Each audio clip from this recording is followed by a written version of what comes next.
তোমার সঙ্গে কথা আছে একটু। তোমরা তোমাদের দুজনের সঙ্গে আমার কোনো কথা নেই, তোমরা যাও।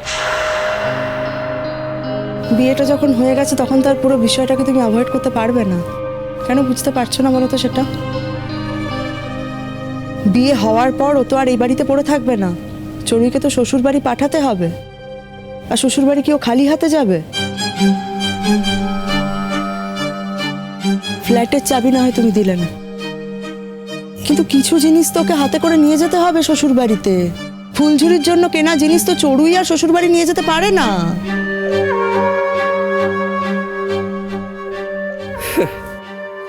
কিসের শ্বশুর বাড়ি বলতে পারো? হ্যাঁ, আর শ্বশুর বাড়ি কি হবেটা কি? কোন শ্বশুর বাড়ি? একটা মেয়েকে ঠকিয়ে বিয়ে করেছে, তার আবার শ্বশুর বাড়ি? আমি তো বলছি মা, আমার লাগবে না, কিছু দরকার নেই। থাকবো আমি ভিখিরির মতো, বস্তিতে মাটিতে শুয়ে থাকবো আমি। জিনিসপত্র বিছানা টিছানা কিচ্ছু কিনে দিতে হবে না, আমাকে দয়া করো। শোনো শোনো, কিছু কিনে দেওয়া তো দূরস্থ, আমি তোমাকে একটি কানা করিও দেবো না। হ্যাঁ, তোমার মা তো শুনেছি অনেক টাকা রোজগার করে, তোমার মাই তোমায় সাজিয়ে গুছিয়ে দেবে। কেমন?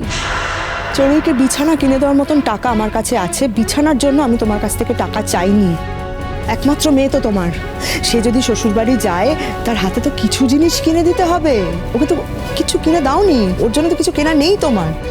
যতটুকু আছে আমার নিজের জোগাড় করা, নিজের জোগাড় যন্ত্র করা জিনিসপত্র, কিন্তু ওইটুকু জিনিস নিয়ে গেলে তো হবে না।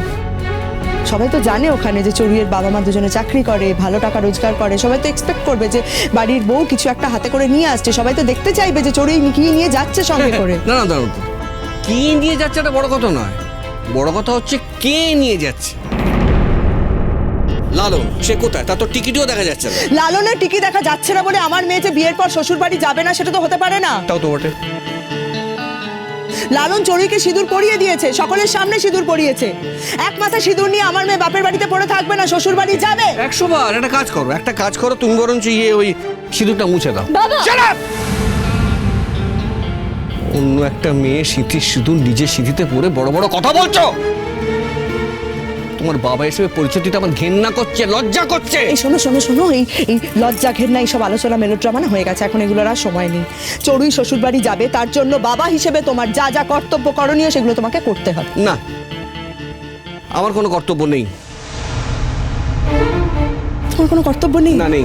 তুমি চড়ুইয়ের বাবা, মেয়েটা শ্বশুর বাড়ি যাবে, তোমার কোনো কর্তব্য নেই। ওর দাদাকে বলতে গেলাম, ওর দাদাও বললো যে না আমি কোনো রেসপন্সিবিলিটি নেব না। তোমরা কি গো?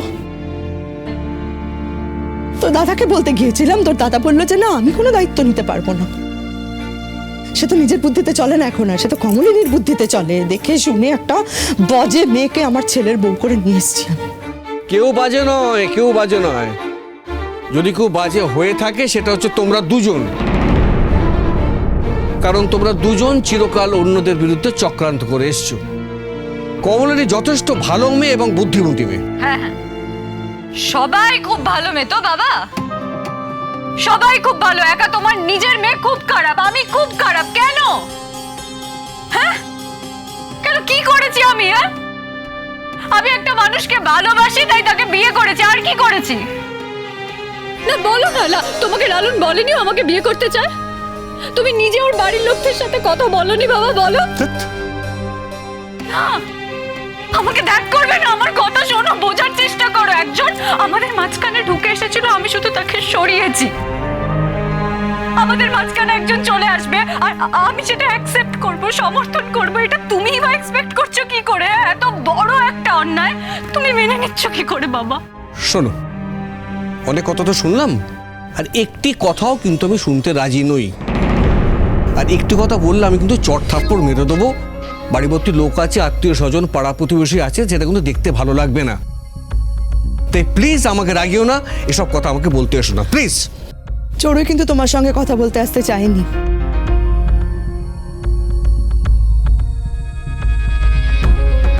আমি নিয়ে এসেছি চড়ুইকে তোমার কাছে। এখন বুঝতে পারছি আমি ভুল করেছি। আসলে কি বলতো, আমি ভেবেছিলাম যে চড়ুই তো আমাদের একমাত্র মেয়ে। তুমি ওকে যতই অপছন্দ করো, যতই ওকে ঘেন্না করো, মেয়েটা বিয়ে হয়ে শ্বশুর বাড়ি চলে যাচ্ছে, আজকের দিনটা অন্তত হয়তো তুমি সবটা ভুলে ওকে আপন করে নেবে, ভালোবাসবে ওকে। ওকে আদর তো আর হয়তো তুমি করতে পারবে না শ্বশুর বাড়ি যাওয়ার পর, তাই ভেবেছিলাম আজকের দিনটা তুমি বাবার মতন করে ওকে দেখবে, কিন্তু আমি ভুলছিলাম।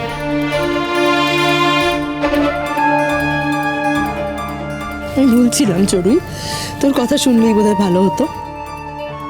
আমার কথা শুনে তোকে এখানে এসে বাবার কাছে আবার এত করে দুঃখ পেতে হলো। আমি তোর মা হয়ে আজকে তোকে একটা কথা বলছি চড়ুই, এই যে আজকে তুই শ্বশুর বাড়ি যাচ্ছিস, আর কোনো দিন তুই এই বাড়িতে আর আসবি না। এটা তুমি আমাকে কি বলবে মা? আমি নিজেই আর এই বাড়িতে আসবো না। আমি তো জানি আমার শ্বশুর মশাই আমাকে খুব ভালোবাসে। আমি তো বলছি আমার নিজের বাবার থেকে বেশি আমাকে আমার শ্বশুর মশাই ভালোবাসে, আমি জানি সেটা। হ্যাঁ রে বাবা, সে তো বটেই, শ্বশুরবাড়ি তো বেশি ভালোবাসবেই, কারণ তিনি তো জানেন যে তোর বাবা তোকে বিয়েতে অনেক টাকা পয়সা দেবে, ফ্ল্যাট দেবে, এগুলো তো উনি জানেন, তাই উনি তোকে ভালোবাসেন। তো যেই উনি শুনবেন যে তোর বাবা তোকে লবডঙ্কা দেবে, কিছুই দেবে না, তখন দেখবি ভালোবাসা না কর্পূরের মতো উবে গেছে, আর তুই রাস্তায় গড়াগড়ি খাচ্ছিস। আরে বাবা, তোর বর তোর সঙ্গে থাকবে না, তুই শ্বশুরমশাই ভালোবাসা নিয়ে কি করবি? হাত দিয়ে জল খাবি? আমি এটা বলেছি ওকে, আমি বিশ্বাস করো, আমি কিন্তু এটা চড়ুইকে বুঝিয়েছি। চড়ুই, আমি বলেছি না তোকে এটা বল, আমি ওকে শাসন করেছি, কিন্তু আমি ওকে বলেছি যে তোর কি এমন ভিন্নতি হলো যে তুই আর একই কথা শুনতে পাচ্ছি না, একই কথা। চড়ুই, একই কথা শুনতে তো তোকে হবে, কারণ তোর বাবার এই কথাটা আমি সমর্থন করছি চড়ুই, তোর বাবা কিন্তু এটা ঠিক কথা বলেছে। তুই বল তোর কি এমন ভিন্নতি হলো যে তুই এরকম একটা ছেলেকে বিয়ে করতে চাইলি, যে ফুলঝুরির মতন একটা মেয়েকে বিয়ে করতে চাইলো, তুই সেই ছেলেটাকে বিয়ে করলি, মান সম্মান নেই? হ্যাঁ, লালন ফুলঝুরির মতন একটা মেয়েকে বিয়ে করতে চেয়েছিল চড়ুই। এই যে শোনো শোনো শোনো, কি বললে? ফুলঝুরির মতো মেয়ে? ফুলঝুরির মতো মেয়ে মানে? আরে বাবা, এটা প্রমাণিত যে ফুলঝুরি এই বাড়িরই মেয়ে, চড়ুইয়ের সঙ্গে ওর কোনো তফাৎ নেই, তা সত্ত্বেও তুমি বলছো ফুলঝুরির মতো মেয়ে। কেন ভুল বলছো তুমি, মানে? ভুল বলছো। মানে? ফুলঝুরির সঙ্গে চড়ুইয়ের একটা বেসিক তফাৎ আছে। বেসিক তফাৎ কি? হ্যাঁ, বেসিক তফাৎটা হলো এটাই যে ফুলঝুরি ওর বাপ মায়ের ফুর্তির ফল। বাজে কথা। বাজে কথা বলিনি আমি, সত্যি কথা বললে তখন বাজে কথা। পরমার বুলেট কোথায় গিয়েছিল ফুর্তি ফার্তা করতে, তার ফল হলো এই ফুলঝুরি। আর হতেই পারে এই বাড়ির মেয়ে। ফুলঝুরি এই বাড়িতে ছোট থেকে বড় হয়েছে? বড় হয়নি তো। ফুলঝুরিকে দেখলে ওর কথাবার্তা, হাব ভাব, জামা কাপড়, চাল চলন দেখলে তো বোঝা যায়, স্পষ্ট বোঝা যায় যে ও একটা কাজের মেয়ে, একটা বাসন মাজুনি। বুঝতে পারি না,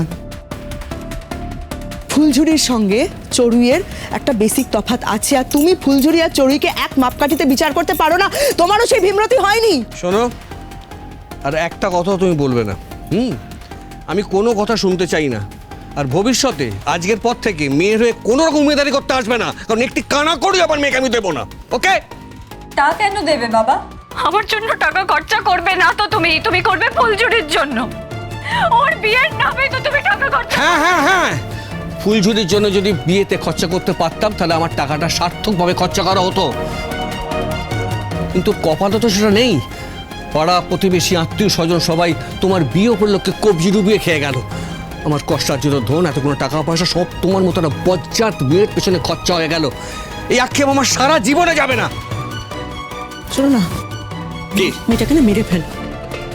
তুমি যে ব্যবহারটা ওর সঙ্গে করছো তার থেকে ওর গলা টিপে ওকে মেরে ফেলে দেওয়া ভালো। চলে যাচ্ছ কেন? শোনো না, তুমি তো জানো ওর কত রকম মানসিক সমস্যা আছে। আমি জানি, আমি জানি। না, কি জানো? তুমি জানার কথা এই ব্যবহারটা কেন করছো? তুমি আজকে যে ব্যবহারটা করছো, তারপরে যদি ও কোনো একটা ভুল স্টেপ নেয়, আমি কি করব? তোমার তো কিছু যায় আসবে না, তোমার কিছু যায় আসবে না। চড়ুই মরে গেলে তো তোমার কিছু যায় আসে না, আমার যায় আসে। আমি তো ওর মা, আমি ওকে কষ্ট করে জন্ম দিয়েছি, আমার যায় আসে, আমার যায় আসে। আমি না আর পারছি না, আমি পারছি না। আমি তোমাদের এই অত্যাচার, কনস্ট্যান্ট তোমরা আমাকে পোক করে আমার জীবনটাকে অতিষ্ঠ করে দিচ্ছ। আমি এত কথা শুনতে আর পারছি না, আমি এত কথা শুনতে পারছি না। তোমার কি মনে হয় আমি মা হিসেবে এই রকম বিয়েটা মেনে নিয়েছি?